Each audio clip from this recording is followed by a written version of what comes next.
मंजी ते जवानिया दो इकट्ठिया सोना पिया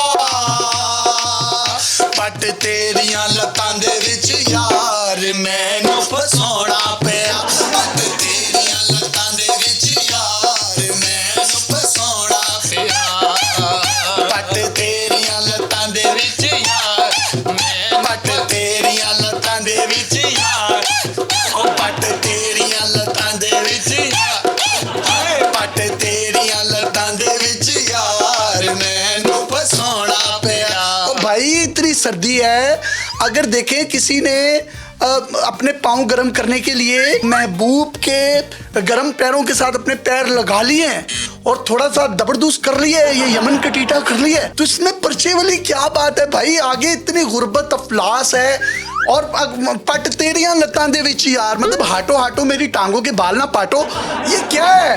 ये नहीं होना चाहिए भाई। हम तो बचपन से एक वाकया सुनते आ रहे हैं, एक बंदे ने जाके कहा कि हमारे घर मेहमान आ गए हैं, चारपाई दे दो।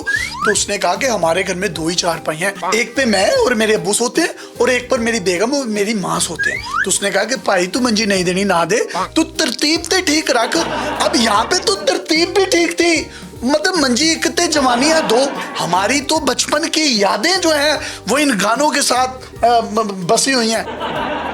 अगर लता जी इधर होती और इस गाने को वो गाती तो वो किस तरह से गाती? मंजीक ते जवानिया दो मंजीक ते जवानिया दो नाल सोना पिया है नाल सोना पिया पट तेरिया लतां दे विच यार